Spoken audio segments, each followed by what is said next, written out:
তাহলে আসেন, প্রথম কথা, গুনাহের হয়ে গেলে কাউরে না বলা। নবী বলেন প্রকাশ করো না, তোমার গুনাহের উপর আল্লাহর পর্দা আছে, আল্লাহর এই পর্দাটা সরায়া দিও না, আমার আশা তোমারে আল্লাহ মাফ করে দিবে। এবার আমার সাথে বলেন, মুমিন বান্দা যে কোনো পাপ পাহাড়ের মতো মনে করবে। পাপাচার বান্দা যে কোনো পাপ মাছির মতো মনে করবে। এবার এক অংশ আমি বলি, আরেক অংশ আপনারা বলবেন, তাহলে ইনশাল্লাহ আমাদের মনে থাকবে। বলেন তো, মুমিন বান্দা যে কোনো পাপ কিসের মতো মনে করবে? আচ্ছা, পাপাচার বান্দা যে কোনো পাপ কিসের মতো মনে করে? সহিহ বুখারী 6308 নম্বর হাদিস। عن عبد الله بن مسعود رضي الله تعالى عنه قال إن المؤمن يرى ذنوبه كأنه قاعد تحت جبل يخاف أن يقع عليه। ইমানদার বান্দা গুনাহকে মনে করবে পাহাড়, এই পাহাড় তার উপর পড়বে, পাহাড় পড়লে বাঁচবে না মরবে। ইমানদার বান্দা মনে করবে গুনাহ হলো পাহাড়, এই পাহাড় আমার উপর পড়লে আমি মারা যাব, তাই ইমানদার গুনাহকে মনে করবে পাহাড়।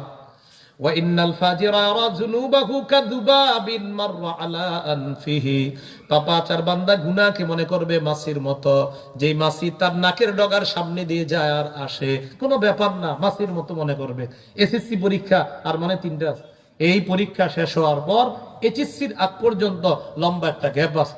এলাকার ওলামা হযরত এসএসসির ছেলেগুলার পিছনে মেহনত করেন। আপনারা দেখেন তাবলিগে পাঠানো যায় কিনা, না হইলে কোন নুরানি ট্রেনিং সেন্টারে ভর্তি করানো যায় কিনা দেখেন। এটাও যদি না হয়, এলাকা ভিত্তিক মসজিদ ভিত্তিক কোরআন শিক্ষার মধ্যে বাধ্যতামূলক এদেরকে দেখেন আনা যায় কিনা। এদের সাথে কথা না বইলা এদের অভিভাবকদের সাথেও কথা বলেন, কারণ এসএসসি থেকে এইচএসসির আগ পর্যন্ত শয়তান তাদের পিছে খুব ভালোভাবে কাজ করে, এদেরকে গুনাহ করাইতে চায়। এজন্য এলাকার এই ছেলেগুলা যেন তারা গুনাহের পিছনে না দৌড়ায়। যারা এসএসসি দিচ্ছেন, আপনাদের প্রতি আমার আবদার, আপনারা এসএসসির পরে সময়টা কাজে লাগান। হয়তো নুরানি ট্রেনিং এ কোথাও ভর্তি হন, কোরআনটা বিশুদ্ধ করেন, না হয় দাওয়াত ও তাবলিগে বের হয়ে যান। এটাও যদি না করেন, এলাকার ইমাম সাহেবরে ধরেন, হুজুর রমজানে আমরা যুবকরা কোরআন পড়বো, কিভাবে পড়াবেন আপনি আমাদেরকে পরামর্শ দেন, যেইভাবে সুন্দর হয় আলেমদের সাথে পরামর্শে বসেন, সময়গুলা নষ্ট করব না, বলেন ইনশাআল্লাহ। রমজান মাস শুরু হয়ে গেল। প্রথম রাত যখন হবে, এশার নামাজের প্রস্তুতি নিবেন, তারাবির প্রস্তুতি নিবেন।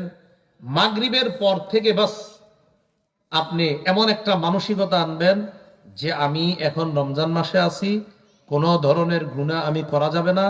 রমজানের আগ থেকে গুনাহ ছাড়ার প্র্যাকটিস করছি, এখন আমি রমজানে আছি, যা করবো সবই লাভ হবে। সুবহানাল্লাহ বলবো, লাভ। আলহামদুলিল্লাহ বলবো, লাভ।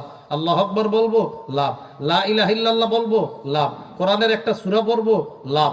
2 রাকাত নফল নামাজ পড়বো, লাভ আর লাভ। অতএব এই ভালো কাজগুলা করার চেষ্টা করা। এজন্য বলেন রমজান শুরু হওয়ার পর আমরা মুখ দিয়ে কিছু বললে ভালো বলবো, না পারলে চুপ থাকবো, চুপ থাকতে না পারলে ঘুমায় থাকবো। কি করবো? বললে ভালো কথা বলবেন, হুজুর কত আর ভালো কথা বলবো, আচ্ছা তো আর পারতেছেন না, না তো ঠিক আছে চুপ থাকেন, হুজুর কতক্ষণ চুপ থাকবো, ঘুমায় থাকবো। সহিহ বুখারী 6136 নম্বর হাদিস। قال رسول الله صلى الله عليه وسلم من كان يؤمن بالله واليوم الآخر فليقل خيرا أو ليصمت। নবী বলেন, যে ব্যক্তি আল্লাহ বিশ্বাস করে, আখিরাত বিশ্বাস করে, সে যেন ভালো কথা বলে, না হয় চুপ থাকবে।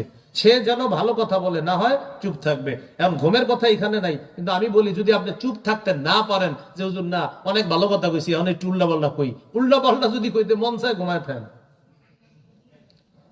কথাগুলো কি মনে থাকবে? এখন আমার সাথে বলেন, রমজানের রোজা ছিদ্র হয় 2টি অপরাধে। ভাই না, এইভাবে না, বলেন রমজানের রোজা আগুন থেকে বাঁচার ঢাল, যতক্ষণ এই ডাল ছিদ্র না হয়। রমজান নামক রমজানের রোজা, বলেন রমজানের রোজা, এই রোজা নামক ডাল ছিদ্র হয় 2টি অপরাধে, মিথ্যা কথা, গীবত। এবার আপনারা বলেন তো, মিথ্যা আর গীবত বলে কি দিয়ে? জিহ্বা দিয়ে।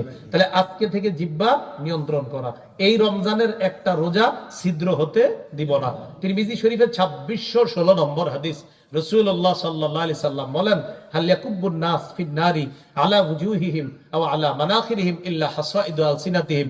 বেশিরভাগ মানুষ মাথাটা নিচে পা উপরের দিকে দিয়ে তাদেরকে জাহান্নামে নিক্ষেপ করা হবে শুধু জিহ্বার অপরাধে। তাহলে বলেন তো কোন অঙ্গের অপরাধে বেশির মানুষ জাহান্নামে যাবে? জিহ্বা। আচ্ছা, রোজা ছিদ্র হয় কয়টি অপরাধে? 1 নাম্বার মিথ্যা, 2 নাম্বার আচ্ছা মিথ্যা গীবত হয় কোন অঙ্গ দিয়ে? জিহ্বা। জিহ্বা নামক অঙ্গের কারণে বেশিরভাগ মানুষ কোথায় যাবে? মনে থাকবে নি? তাহলে জিহ্বা দিয়ে মানুষ এমন গুনাহ করে যার কারণে জাহান্নামী হয়। রমজানের রোজা ছিদ্র হয় জিহ্বা দিয়ে। হুজুর জিহ্বা দিয়ে কিভাবে? 2টি অপরাধে, মিথ্যা আর গীবত। তাই কি করব? বললে জিহ্বা দিয়ে ভালো কথা বলবো, না পারলে চুপ থাকবো। হুজুর যদি চুপ না থাইকা আজে বাজে কথা বলতে মন চায় তখন কি করবো? কি আর করবেন? ঘুমায় থাকবেন। এরপরেও আজে বাজে কথা বইলা রমজানের রোজা আমরা নষ্ট করবো না। আচ্ছা।